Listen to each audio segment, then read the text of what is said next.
ini pertanyaannya. Apa yang akan terjadi ketika kepercayaan itu kemudian rusak? Kita belajar dari Kejadian pasal 3, Bapak Ibu. Kalau saudara yang senang baca kitab, saudara akan temukan satu peristiwa ketika manusia diciptakan oleh Tuhan menurut rupa dan gambar. Diciptakannya dia, ditempatkan di suatu tempat yang disebut Taman Eden. Ditempatkanlah di sana. Tuhan memberkati mereka dan Tuhan bilang, kau mengupayakan tempat ini dengan baik. Ya, mengupayakan tempat ini dengan baik. Tetapi apa yang terjadi? Tuhan hanya berpesan satu di sini. Jangan engkau sekali-sekali memakan buah pengetahuan yang baik itu. Jangan.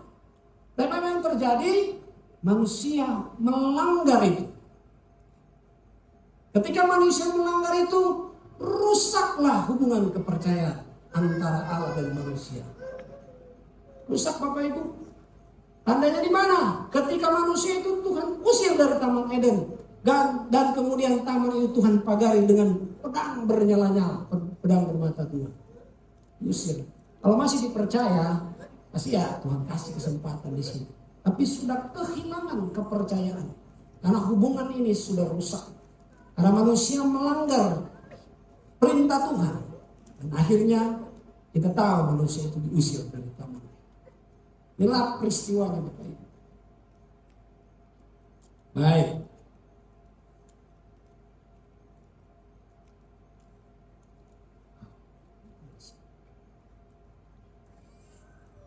Baik.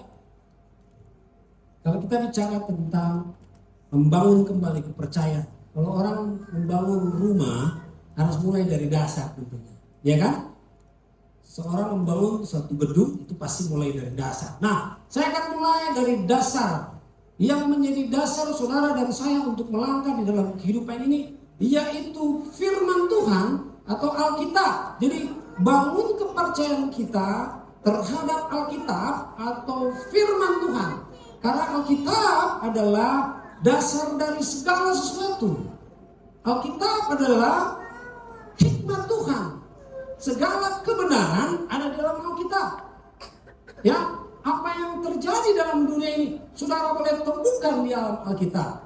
Nanti kita akan pelajari itu. Mari kita lihat dulu satu keunikan daripada Alkitab. Ya, ini keunikan Alkitab.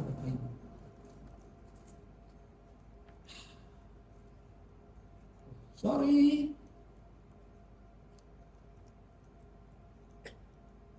Baik, Bapak Ibu, Alkitab berjumlah 1189 pasal. Benar ya? Alkitab berjumlah 1189 pasal. Nah, dari pasal ini kalau kita jadikan ayat bacaan, maka kita kan harus membukanya sebagai pasal dan ayat. Nah, dari jumlah pasal dalam Alkitab ini, kalau kita jadikan ayat bacaan, maka hanya akan ditemukan di dalam Mazmur 118 ayat yang ke-9. Jadi 1189. Kalau kita jadikan pasal, ini kita bicara dulu tentang keunikan Alkitab, baru nanti kita akan bicarakan kedahsyatan dan luar biasa Alkitab saudara dan saya. Saya pernah share di sini. Saya hanya ingin sengaja untuk menyampaikan supaya kita ditubuhkan, supaya saudara benar-benar mencintai Alkitab saudara. Bapak Ibu, jadi jumlah pasal Alkitab ini kalau kita jadikan ayat hanya akan kita temukan di Mazmur 118 ayat 9. Kalau misalnya contoh begini, Matius 118 ada. Misalnya Yohanes pasal 11 ayat 89 tidak ada. Saudara membuka kitab Perjanjian Lama, misalnya apa ya, Yosua pasal 11 ayat 89 tidak ada. Hanya saudara akan temukan di dalam Mazmur 118. Nah, saya sengaja nih bawa Alkitab saya. Baik, sebentar ya. Supaya saudara benar-benar, saya punya tujuan bicara begini, Bapak Ibu, saya sampaikan ini karena belum lama ini Ya, ada teman saya Bapak Ibu, ya karena mungkin kurang literasi Alkitab, nggak mungkin juga jarang baca Alkitab, kemudian dia meninggalkan Tuhan, kemudian dia mempertanyakan Tuhan kita. Dia bilang kita sebagai orang percaya, orang Kristen itu orang bodoh katanya. Kita mempercayai Yesus sebagai Tuhan, kok Tuhan menjadi manusia? Nah inilah yang melatar belakangi saya, kemudian saya membawakan ini sebagai dasar Bapak Ibu. Kemudian ada lagi, dia padahal namanya Markus loh namanya Markus, tapi kemudian menjadi mualaf. Tapi kemudian dia nge-WA ke teman saya, bukan ke saya sih, ke teman saya dia WA, dia bilang kalian ini orang Kristen bodoh, menganggap Yesus sebagai Tuhan. Wah, karena mungkin ya pernah baca Alkitab, kurang literasi Alkitab, ya jadilah seperti itu. Mungkin ya, mungkin. Ada lagi kemarin kita lagi komsel, ada teman saya ikut komsel, ya ikut komsel di kami. Kemudian dia bersaksi, dia bilang saya hampir mualaf, hampir meninggalkan Tuhan. Kenapa?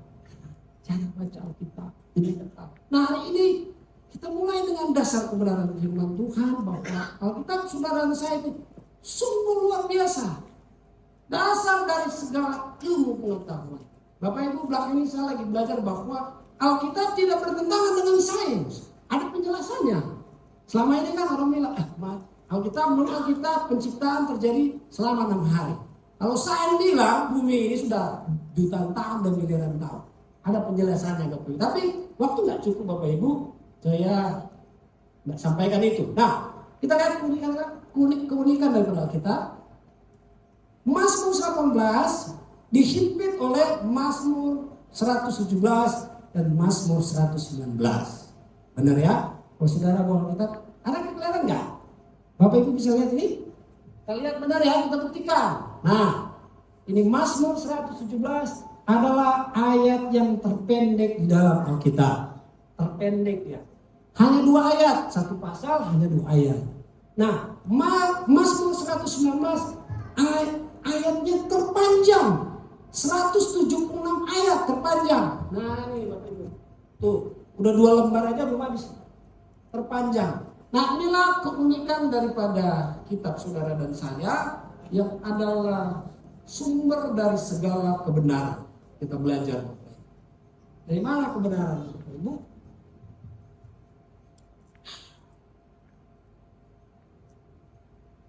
Ya, saya share sekali lagi dan saya tambahkan satu ayat firman yang luar biasa. Saya percaya akan meneguhkan saudara, memberkati saudara. Bapak Ibu, ya, ini tahun 1966, bumi difoto. Jadi ada gambar, bumi itu difoto. Ini tahun 1968. Ini 1972, barulah betul-betul bumi itu diambil gambar. Fotonya benar-benar bulat, Bapak Ibu. Dari Apollo 17, ya, dilihatlah di foto lah, rupanya bumi itu bulat. Nah ini tahun 2014, 2017, rupanya bumi itu bulat. Ini tahun 1972, abad ke-19.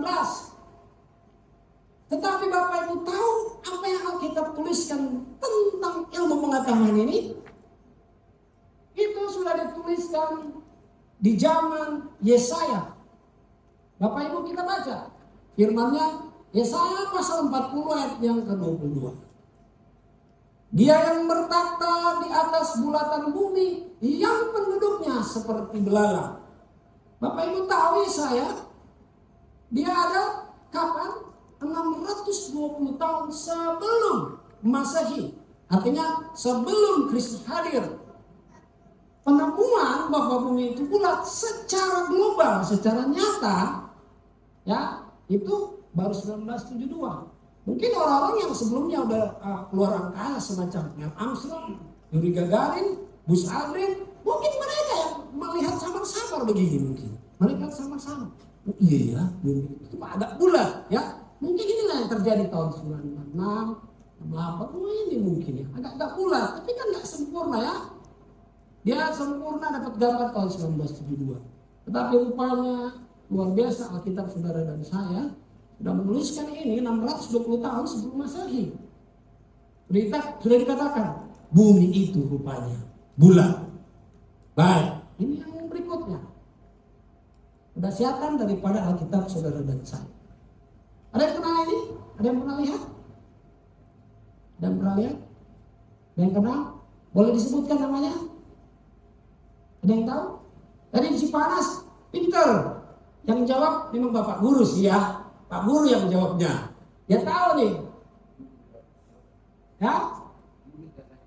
Nah, luar biasa. Nah, ini adalah Yuri Gagarin. Dia kosmonot Rusia atau Unisoviet. Unisoviet ketika itu, ya. Kalau Rusia itu disebut kosmonot. Kalau NASA itu nyebutnya astronot. Nah, dia adalah orang yang pertama keluar angkasa. Oke. Orang yang pertama yang keluar angkasa. Tepatnya pada tanggal 12 April tahun 1961. Nah, inilah orang yang pertama yang betul-betul keluar angkasa dan dia merasakan di luar angkasa itu rupanya ada ruang hampa. Bayangkan, ada ruang hampa. Dan selama ini orang dengar dari teori-teori, bahkan dari sebelumnya teori-teori daripada filsuf Yunani kuno, mereka sudah buat teori bahwa luar angkasa itu ya hampa. Tetapi kan tidak ada bukti empirisnya. Nah, barulah tahun 1961. Nah, inilah orang yang pertama merasakan ruang hampa itu, Bapak Ibu. Ini orang pertama. Rupanya benar bahwa luar angkasa itu ruang hampa. Tetapi Bapak Ibu tahu bahwa Alkitab rupanya sudah mencatatkan ini 2000 tahun sebelum Masehi. Zaman siapa? Zaman Ayub. Mari kita baca ayat firman-Nya. Allah membentangkan utara di atas kekosongan dan menggantungkan bumi pada kehampaan. Wow, dahsyatnya Alkitab saudara dan saya yang adalah sumber kebenaran, sumber ilmu pengetahuan ada di dalam Alkitab. Nah, kalau kita membangun kepercayaan terhadap Alkitab, terhadap firman Tuhan, Bapak Ibu, mulailah dengan senang membaca Alkitab. Kalau kita membangun kepercayaan, mulailah dengan senang membaca Alkitab. Kita kadang maaf, kita scroll TikTok berapa lama? 30 menit ada? 1 jam? Jujurlah, saya juga begitu Bapak Ibu. Tetapi saya selalu mengambil waktu untuk baca Alkitab. Mau sebanyak-banyak. Kita scroll TikTok 1 jam, kita baca Alkitab 1 menit aja. Atau 1 ayat aja. Paling tidak, saudara berarti mau membangun kepercayaan saudara kepada kebenaran firman Tuhan. Ketika saudara mengambil waktu untuk menyisihkan waktu untuk membaca firman Tuhan. 1 ayat aja. 1 menit lah. 1 menit. Kita scroll TikTok, scroll Instagram, scroll Facebook, lama ya. Jujurlah, saya juga begitu. Tapi saya selalu mengambil waktu untuk membaca Alkitab. Karena Alkitab adalah sumber kebenaran. Dahsyat dan luar biasa. Nah, tanda kita membangun kepercayaan terhadap firman Tuhan dengan mulai membaca Alkitab. Alkitab adalah surat cintanya Tuhan. Kita katakan, aku mencintaimu Tuhan. Tapi suratnya tidak pernah kita baca. Mana bu? Kalau kita memang mencintai Tuhan, maka kita akan suka dengan surat cintanya. Bapak Ibu, kalau kita pacaran kan, kalau kita pacaran, kita suka dengan seseorang, dia kirim surat cinta, kira-kira saudara baca nggak? Baca dong pasti. Pas surat cinta dari kekasih, pasti baca. Nah, saudara dan saya, kalau kita membangun kepercayaan kepada Alkitab yang adalah kebenaran, saudara bacalah Alkitab itu. Buatlah satu kesenangan untuk membaca Alkitab. Nggak usah banyak-banyak, semenit aja cukup. Semenit juga udah lumayan, paling tidak kita bisa banyak mengerti tentang Alkitab. Dikatakan begini, iman timbul oleh pendengaran. Pendengaran akan firman Tuhan. Nah, iman kita mulai timbul ketika kita membaca Alkitab yang adalah kebenaran firman Tuhan. Yang berikut, membangun kembali kepercayaan kepada Tuhan. Dengan merendahkan diri bahwa kita perlu Tuhan. Bapak Ibu, jangan sombong kita. Kita ini manusia terbatas. Kita nggak boleh sombong. Rendahkan diri kita di hadapan Tuhan.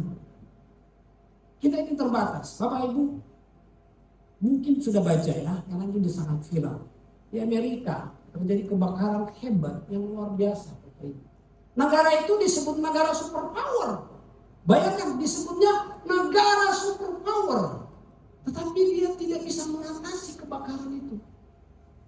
Dari kebakaran hutan, sekarang dia menjalar ke pemukiman. Habis sudah ribuan rumah. Itu negara superpower, Bapak Ibu. Artinya kita sebagai manusia gak boleh kita sombong di hadapan Tuhan.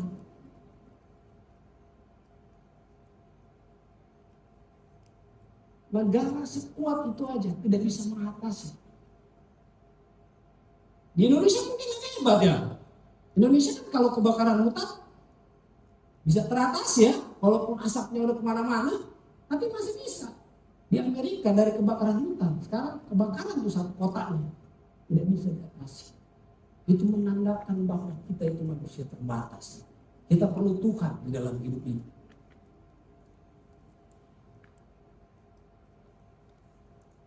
Berserah diri kepada Tuhan. Satu tanda kita berserah diri kepada Tuhan, artinya kita mengandalkan Tuhan di dalam hidup ini. Kalau kita berserah diri artinya kita mengandalkan Tuhan dalam hidup ini.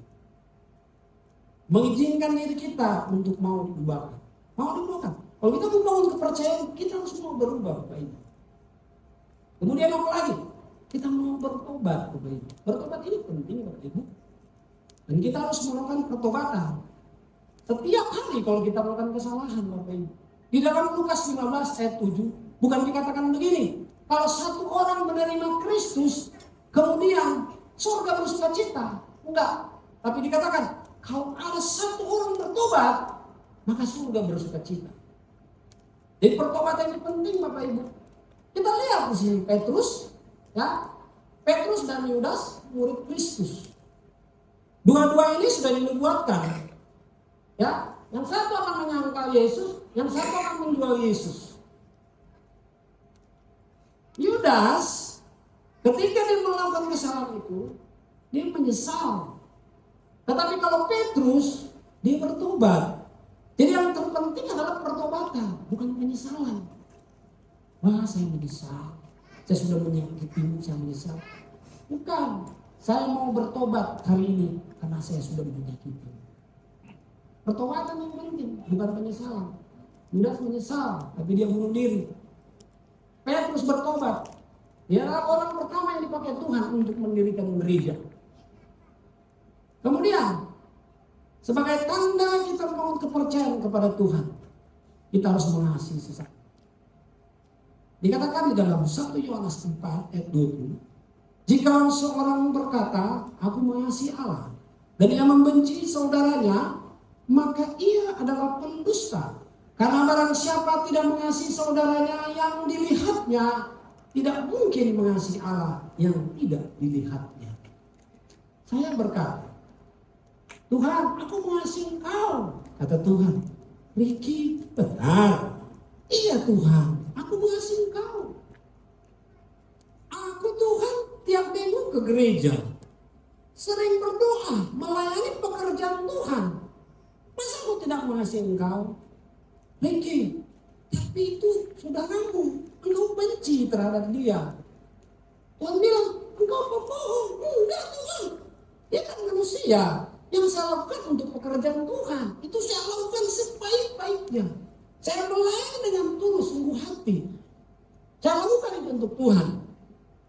Tuhan bilang, Ricky, itu loh saudaramu, kenapa kau benci? Dia kan manusia, saya lakukan untuk Tuhan. Apa itu? Matius pasal 25 ayat 40 mengajarkan kepada saudara dan saya begini. Dan raja itu akan menjawab mereka, aku berkata kepadamu, sesungguhnya segala sesuatu yang kamu lakukan untuk salah seorang dari saudaraku yang paling hina, untuk saudara kita, untuk sesama kita yang paling hina, telah melakukan untuk aku. Jadi Tuhan tak percaya. Kalau saya misalnya Ricky berkata, Tuhan aku mengasihimu. Tuhan bilang, Ricky kau bohong. Kau gak mengasihi itu saudaramu. Tanda engkau mengasihiku, tandanya adalah engkau mengasihi saudaraku. Nah, ini firman. Jadi Bapak Ibu, sebagai kita membangun kepercayaan kita kepada Tuhan, biarlah saudara mengasihi sesama saudara.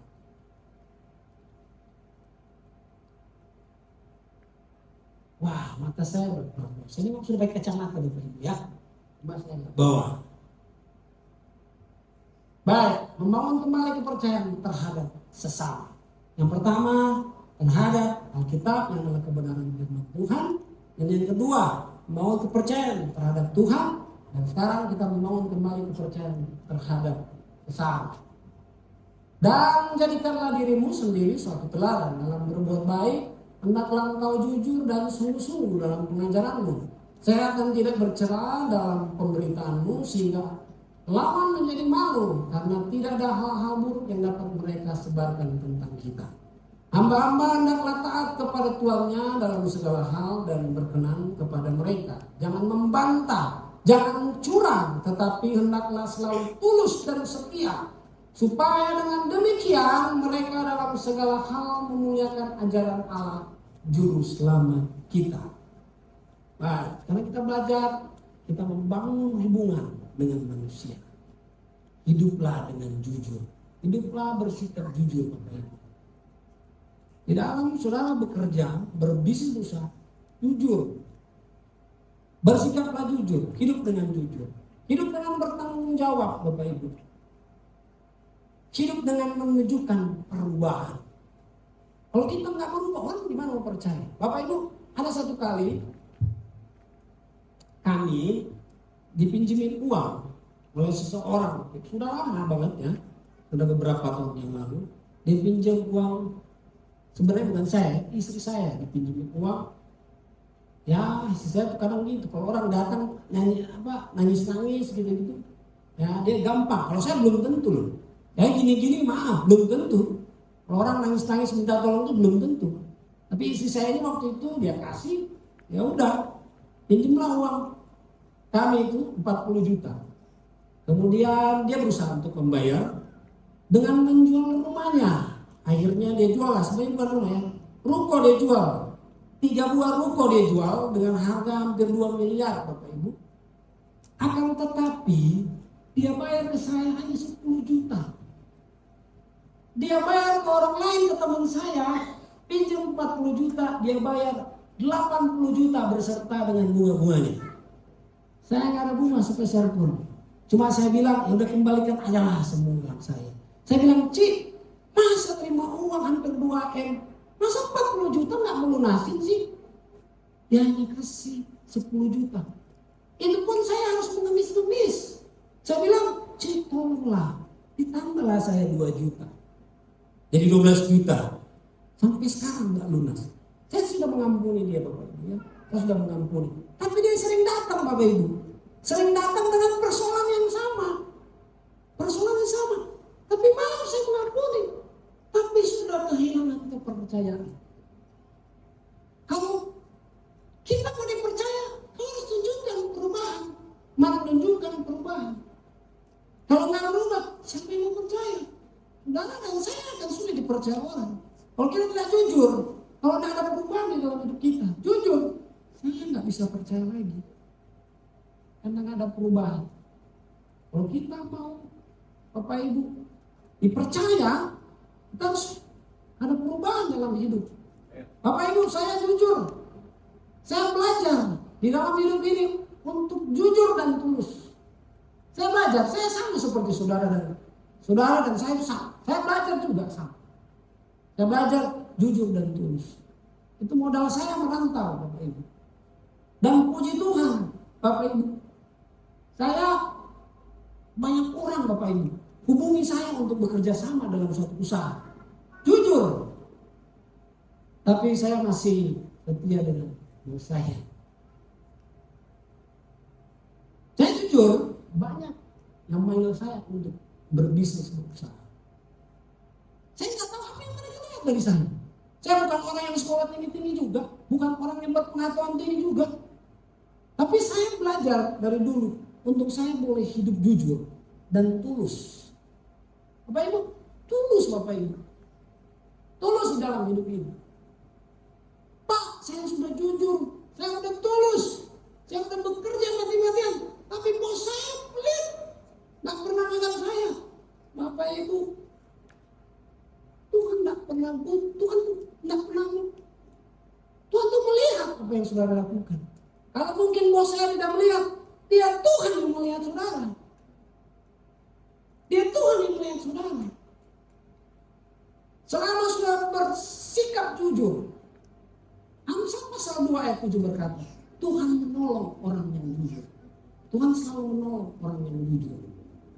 Bapak Ibu, dan jangan sekali-sekali, kalau saudara mau dipercaya, jangan sekali-sekali saudara menjelekkan bosmu dan menjelekkan perusahaan di mana saudara bekerja.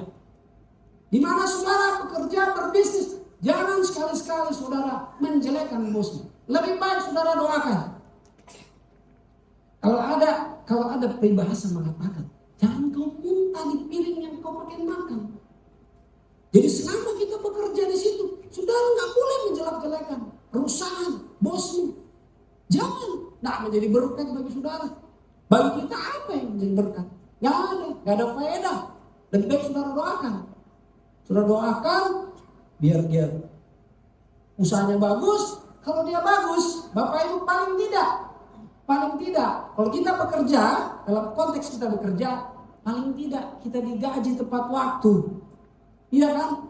Kita digaji tepat waktu. Kalau perusahaannya kolaps, bisa-bisa kita nggak digaji. Jadi kalau kita doakan terus dan usaha itu maju, paling tidak kita digaji tepat waktu. Bapak Ibu, Hotel Surya Indah yang dulu kita pakai gereja, apa penyebabnya? Dia tidak mampu membayar karyawannya. Tidak mampu. Dan akhirnya apa yang terjadi?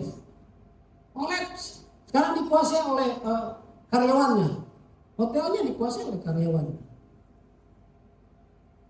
Jadi lebih baik kita doakan yang baik. Kita doakan supaya perusahaan itu maju. Kita doakan supaya bos kita itu nggak pelit. Dia baik sama kita. Itu lebih baik, itu lebih bermakna, dan itu lebih menjadi berkat bagi saudara dan saya. Daripada saudara jelek-jelek itu. Gak ada untungnya, gak ada faedahnya. Jadi Bapak Ibu, tuluslah di dalam hidup ini. Selama saudara hidup tulus, dia Tuhan yang setia dengan janjinya, tidak pernah meninggalkan saudara. Dia akan melihat ketulusan saudara. Saudara bekerja tulus, melayani tulus. Bapak Ibu, saya melayani modal ketulusan. Jujur, saya pun belajar. Saya tulus melayani Tuhan. Nggak ada motivasi apapun. Saya kalau hari ini bisa berdiri di sini, itu kemurahan Tuhan. Saya juga sekarang kemarin saya lihat jadwal saya, wah padat juga. Di Sukabumi, ntar ini, udah padat juga. Saya nggak pernah mimpikan. Saya hanya belajar untuk saya tulus. Dan saya nggak pernah minta-minta, Pampi kasih jadwal dong saya. Pampi, saya udah melayani 15 tahun nih di Rock Ministry. Kasih jadwal dong saya. Tak pernah Bapak Ibu. Justru saya mau dijadwal karena saya tolak. Selama kita melayani tulus, Tuhan akan mempromosikan saudara. Selama saudara tulus, itu modal yang luar biasa dalam hidup saudara dan saya. Kalau kita hidup jujur dan tulus di hadapan Tuhan, Tuhan akan mempromosikan saudara. Percayalah, dia Tuhan yang setia dengan janjinya, dan pasti janjinya digenapi. Terakhir, orang yang dapat dipercaya akan dihargai dan dihormati, serta akan membawa kepada relasi yang baik dan membawa kepada kesempatan baru. Saudara dan saya bisa dipercaya, saudara akan menemukan kesempatan baru. Bapak Ibu, percayalah bahwa selama saudara bisa dipercaya, Tuhan akan membuka kesempatan baru. Siapa tahu mungkin nanti kalau kita yang berbisnis, Tuhan mempertemukan saudara dengan seseorang. Seperti apa yang saya pernah alami dengan Ko Michael ketika itu. Saya nggak tahu di mana Tuhan pertemukan, sehingga kami boleh bekerja sama. Itu cara Tuhan. Saya jujur, ketika itu saya dalam kondisi keuangan tidak baik. Tidak baik, saya jujur, tidak baik ketika itu. Tetapi ada cara Tuhan untuk saudara dan saya. Oleh sebab itu percayalah, gantungkan pengharapan saudara dan saya kepada Tuhan. Dan percayalah bahwa Dia adalah Bapa yang setia, yang akan menyertai dan memberkati saudara. Biarlah firman ini menjadi berkat bagi kita semua. Dan saya percaya saudara diberkati, dikuatkan, dan kita berdoa.